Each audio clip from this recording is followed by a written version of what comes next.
Hey there, it's Christina Daves with your Get Famous Friday PR tip. Today I want to talk about connecting with influencers. These could be podcast hosts, these could be actual journalists, producers, writers, freelance writers, editors.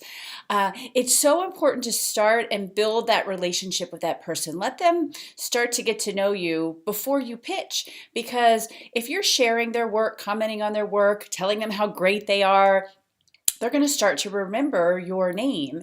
And then when the pitch comes in, they'll be like, oh, yeah, that's so and so from Twitter or so and so from LinkedIn. So it's really important to connect with them before you pitch and try to start to build that relationship with them.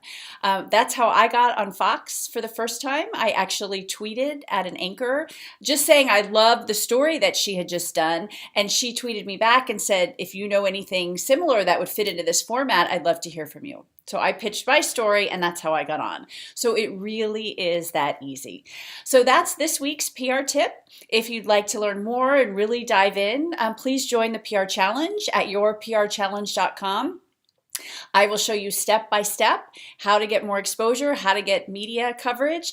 People who are taking the challenge are implementing and having amazing success.